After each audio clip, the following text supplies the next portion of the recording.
வணக்கம் நண்பர்களே, நான் ஈஸ்வரன் பேசுகிறேன். இப்போ தமிழ்நாடு அசம்பிளி எலெக்ஷன் வந்து இன்னும் 2 நாள் தாங்க இருக்குது. 23rd April 2026 நடக்க இருக்குது. அதை பற்றி ஒரு சின்னதாக ஒரு கருத்து கணிப்பு நம்ம பார்ப்போம்.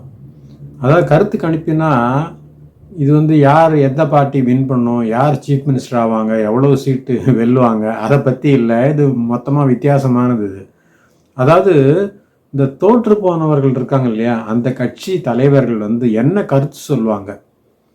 அதாவது தோத்துட்டோம்னா ஏதாவது காரணம் சொல்லணும் இல்லையா. ஸோ அது மாதிரி அவங்க வந்து என்ன கருத்து சொல்லுவாங்க, என்ன காரணம் சொல்லுவாங்க அப்படிங்கிறத ஜஸ்ட்டு ஒரு கற்பனை பண்ணி பார்ப்போம்.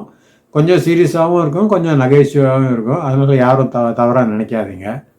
ஸோ இப்போ வந்து அந்த திமுக கூட்டணி தான் வெல்லும் அப்படின்னு பெருவாரியான மக்கள் வந்து நம்புகிறாங்க. நிறையா கருத்து கணிப்புகளில் மெஜாரிட்டி ஆஃப் த போல்ஸில் வந்து அவங்க தான் வின் பண்ணுறாங்க அப்படின்னு சொல்லியிருக்காங்க. இன்கேஸ் அவங்க வின் பண்ணல, தோத்துடுறாங்க வச்சுங்களேன், திமுக காங்கிரஸ் மற்ற சில்லற கட்சிகள்லாம் சேர்ந்த அந்த கூட்டணி தோத்துடுது அப்படின்னா ஸ்டாலின் என்ன சொல்லுவார்?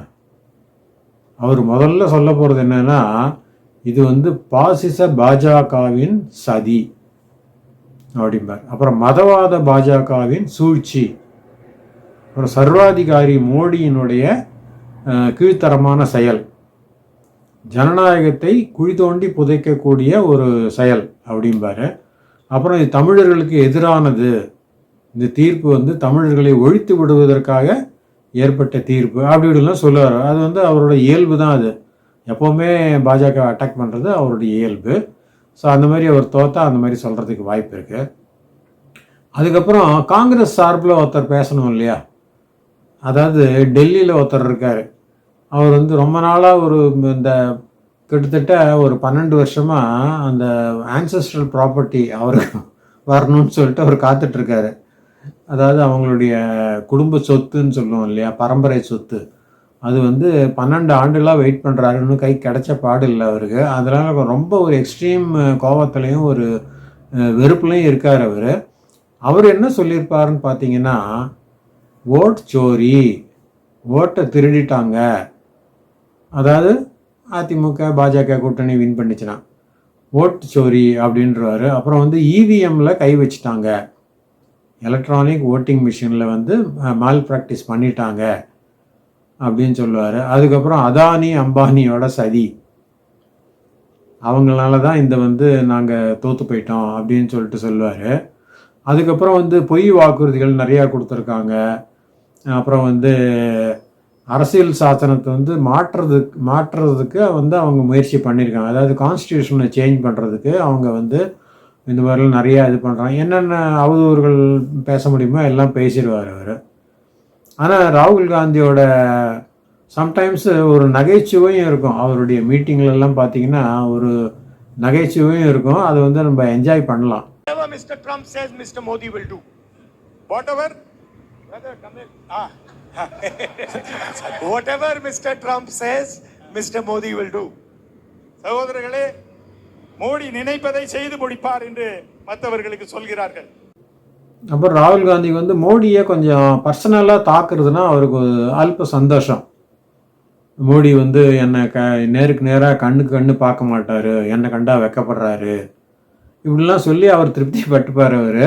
அது ஒரு ஒரு மனக்குறைன்னு தான் வச்சுக்கணும், மனநோயின்னு தான் வச்சுக்கணும் அது. சரி, அடுத்தபடியாக இப்போ வந்து டிஎம்கே வின் பண்ணிடுச்சுன்னு வச்சுங்களேன். டிஎம்கே காங்கிரஸ் கூட்டணி வின் பண்ணிடுச்சு, அதான் நிறைய பேர் ப்ரெடிக்ட் பண்ணுறாங்க.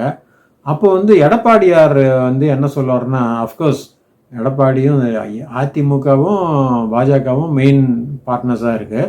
ஸோ அவர் பாஜககிட்ட பர்மிஷன் வாங்கிட்டு அவர் வந்து கருத்து சொல்லுவார். இந்த மாதிரி இந்த தன்னுடைய தோல்விக்கான காரணம் திமுக எப்படி வெற்றி பெற்றது அப்படிங்கிறதுக்கு வந்து அவர் சில காரணங்களை சொல்லலாம். அது வந்து பணபலம் ஃபஸ்ட்டு சொல்லுவார். அப்புறம் அதிகார துஷ்பிரயோகம், அப்புறம் காவல்துறை ஏவல் துறையை வந்து தவறாக பயன்படுத்துறது, அப்புறம் வந்து இலவசம் லஞ்சம் கொடுக்கறது, இதனால் வின் பண்ணிட்டாங்க அப்படிங்கிறது, அப்புறம் ரவுடிகளை வச்சு வாக்காளர்களை மிரட்டி வாக்கு போட வச்சுட்டாங்க அப்படின்னு சொல்லுவார். ஸோ இது வந்து எல்லாருக்குமே ஒரு இயல்பாக வரக்கூடிய விஷயந்தான் அது. அது எவ்வளோ தூரம் உண்மை பொய்ங்கிறது வந்து நம்ம தான் பார்க்கணும் அது. சரி, அதுக்கப்புறம் வந்து அடுத்த ஆள் வந்து நம்ம சீமான் தான். ஸோ அவருக்கு வந்து யார் வின் பண்ணாலும் அவர் தோத்துடுறார். ஸோ அதனால அவர் என்ன பண்ணார்னா, அவர் கொஞ்சம் டீசெண்டானவர். இந்த மாதிரி ஓட்டிங் மிஷினில் ஃப்ராடு பண்ணிட்டாங்க, எலெக்ஷன் கமிஷனை ஏமாற்றிட்டாங்க, அந்த மாதிரிலாம் சொல்ல மாட்டார். கொஞ்சம் பரந்த மனப்பான்மை உள்ளவர். அவர் என்ன சொல்லுவார்னா, சிம்பிளாக சொல்லுவார், எல்லாரும் வந்து சாத்தானுக்கு பிறந்த குழந்தைகள் அப்படின்றார். லாஸ்ட் டைம் முஸ்லீம்ஸ் ஒண்டி தான் நான் சொன்னேன். இப்போ வந்து எல்லா வாக்காளர்களுமே சாத்தானுக்கு பிறந்தவர்களாக ஆயிட்டாங்க அப்படின்னு சொல்லிடுவார். அவருடைய வேலை முடிஞ்சுது அதோட. அடுத்தது விஜய், தமிழக வெற்றி கழகம். ஸோ அவரும் தோக்க தான் போகிறார். கண்டிப்பாக ஒரு சீட்டு கூட வரப்போகிறது இல்லை அவருக்கு. அதனால் அவர் வந்து தோத்துட்டா அவரும் ஏதாவது ஒரு காரணம் சொல்லணும் இல்லையா?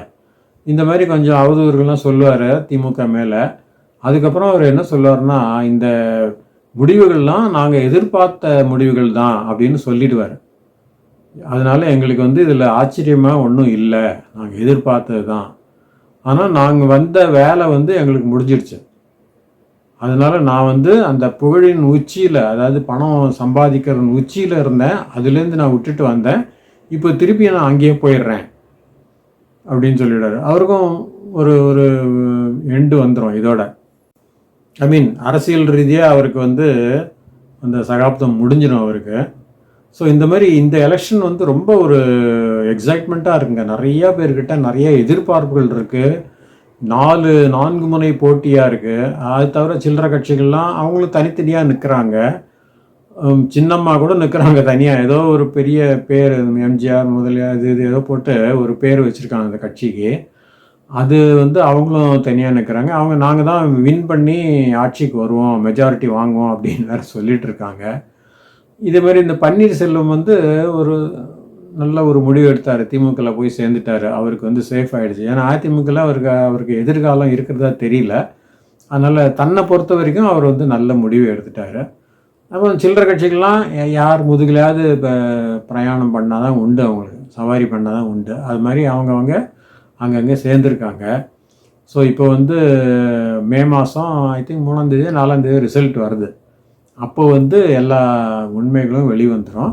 அதுக்கப்புறம் நம்ம யார் ரியலாக என்ன கருத்து சொல்கிறாங்கன்னு நம்ம பார்க்கலாம். ஸோ மீண்டும் சந்திக்கலாம். நன்றி, வணக்கம்.